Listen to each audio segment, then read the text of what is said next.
Jamen, jeg forventer at få det ud af dagen at blive klogere på åndedrættet, vejrtrækning, hvordan man kan bruge det konstruktivt til at få mere energi, mere ro og bare generelt mere velvære.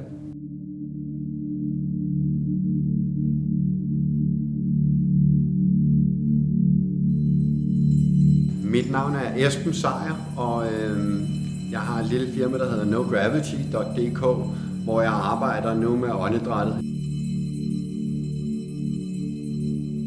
Og arbejder sådan i to retninger. Åndedrættet som sådan anker i vores liv, men også det her conscious connected breathing, altså et terapeutisk åndedræt, som man lægger og trækker vejret på den her måde i 40, 50, 60 minutter, måske op til en halvanden time.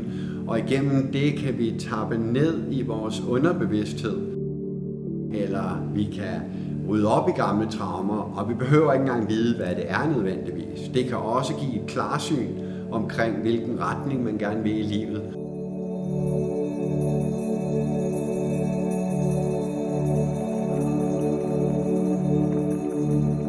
Det kan også gøre, at man bare får en forløsning igennem, at man får grædt, eller man får en lykkefølelse og griner, eller mange snakker om en connection til naturen, den her forståelse af, at man måske er en del af noget større.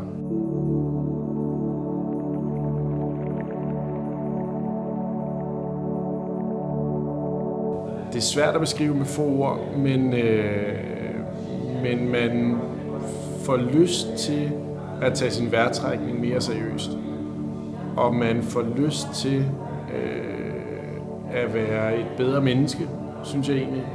Og i virkeligheden lå jeg at tænke på under øvelserne, at jeg havde lyst til at leve lidt mere spirituelt.